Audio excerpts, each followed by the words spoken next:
This is your daily reminder that you don't owe anybody anything. Doesn't matter what happened. Doesn't matter who was right, who was wrong. Doesn't matter. You don't owe anybody anything. And I keep on getting this energy of, I keep on popping it over and over and over again today. Page of Wands, Ten of Swords. And the Kiwis aren't looking so hot. These things lead me to believe, well,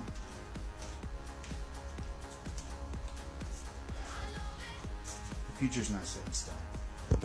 Nothing is set in stone. And as we've talked about before, every vision has a purpose. And that doesn't always mean that it's going to come true literally as you see it. Things can happen in a multitude of different ways. Oh, my sheets came undone.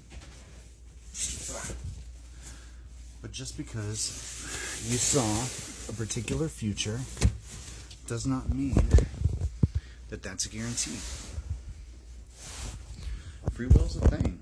Everybody has their choices. And we don't always see things as clearly as we'd like to believe.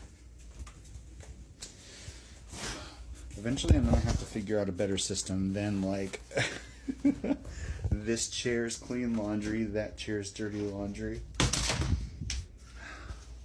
But for now, it's my system. Folding clothes is such, I guess it's not even a pain in the ass. I just don't like to do it.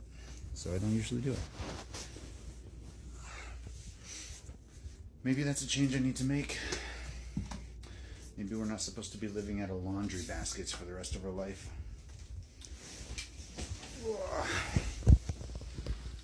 Phone charger. Oh, cripes. Page of Wands, Ten of Swords. That was our baby card. And Ten of Swords is something that we saw pop up over and over and over again. Just like we saw the Page of Wands. And at the time that it started popping up, everything was going fine. But whenever we get that kind of warning, it makes you look out for things, you know?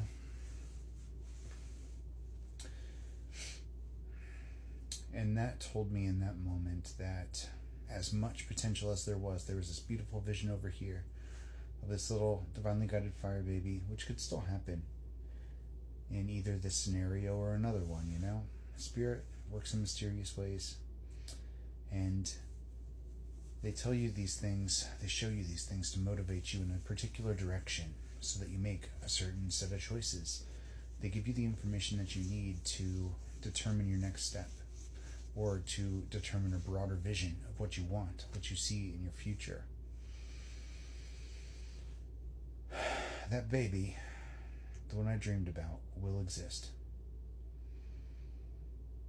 One way or another. Even if this situation with the King of Swords is totally destroyed, which I would like to believe that it's not. Spirit has led me to believe that it's not totally destroyed. But if it is, that doesn't mean that that future's gone.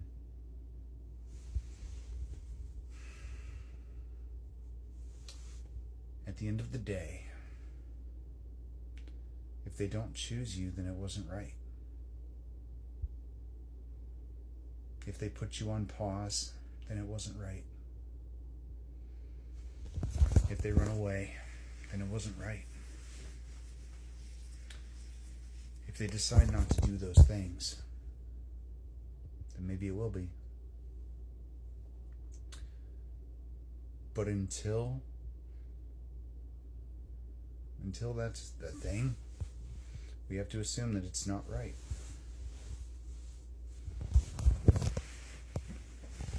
Can we get a confirmation, Spirit? Temperance. Ace of Cups.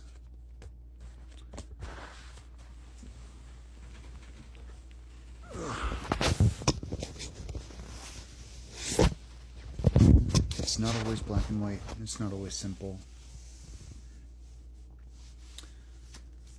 But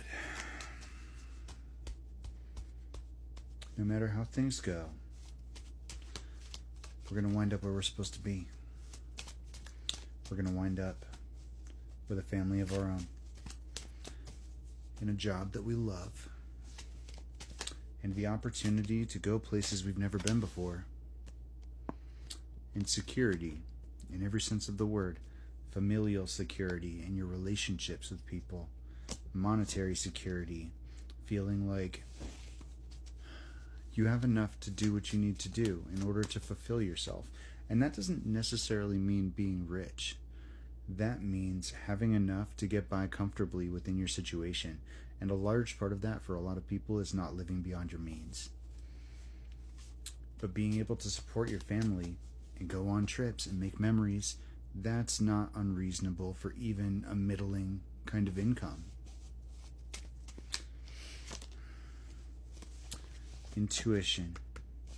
You have to follow your intuition about whether this situation is right for you, but we've already figured out that we can't hold on to it. Spirit doesn't want us to hold on to it. If it's right, he'll come back to us. He's the one that let go. Page of Wands. And I think this is a test from Spirit, because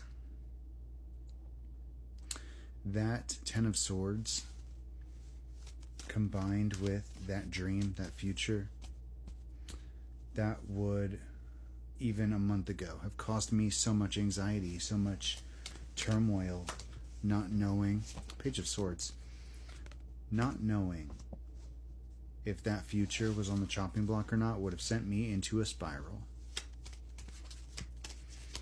Not knowing for sure whether this was recoverable would have sent me into a spiral, but it's not.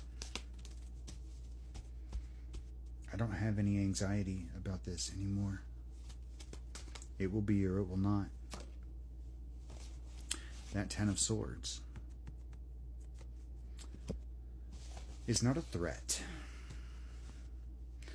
It's not something that I'm sitting here like, is it going to happen? Is it not going to happen? Did it already happen? I'm not overthinking it.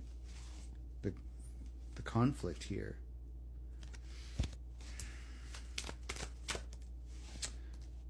my Ten of Pentacles is secure.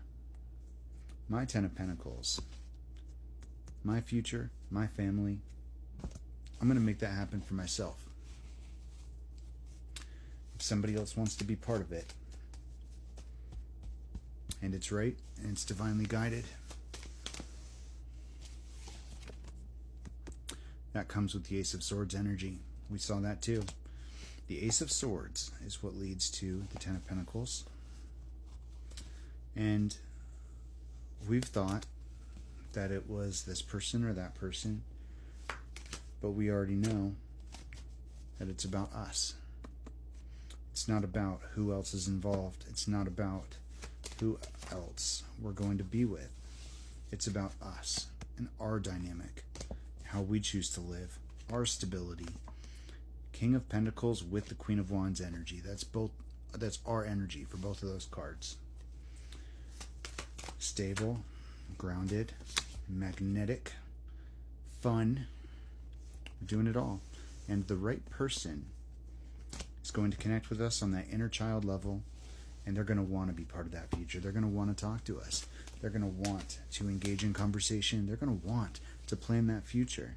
They're going to want all of those things, and they're not going to let fear hold them back. Queen of Pentacles here. The person that is right for that situation makes the choice to be part of it.